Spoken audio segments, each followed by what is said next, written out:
বন্ধুরা, এই শীতে দেশি জবা গাছে কিন্তু ফুল কম আসে বা হয়তো আসছেই না, কিন্তু এই ট্রপিক্যাল বা পুনে ভ্যারাইটিস বা হাইব্রিডে কিন্তু খুব ভালো ফুল আসে। যে ফার্টিলাইজার বলবো তার জন্য মাটিটা একটু শুকনো রাখবেন।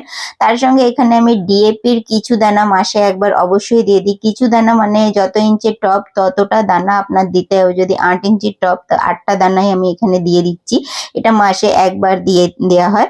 আর তার সঙ্গে এই যে ফার্টিলাইজার দেখছেন, এটা কলার খোসা ভেজানো আছে। আর এখানে আমি হাফ জল নিয়ে নিয়েছি আর তার সঙ্গে হাফ ফার্টিলাইজার দিয়ে দেবো।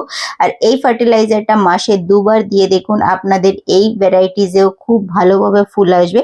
আর এই সময় কিন্তু এই ফুলগুলো খুব ভালোভাবে আসে। এই শীতেই কিন্তু ফুল খুব ভালো হয়। আর গরমকালে দেখা যায় এই গাছে অনেক বেশি সমস্যা দেখা যায়। আর হয়তো ফুলও কম আসে বা আসতেও চায় না বেশিরভাগ ভ্যারাইটিসে। আর কিছু কিছুতে আসেও, কিন্তু এই সময় এই গাছটায় আমার খুব ফুল থাকে। আর ভিডিওটা দেখার জন্য ধন্যবাদ, আর চ্যানেল সাবস্ক্রাইব করে নেবেন।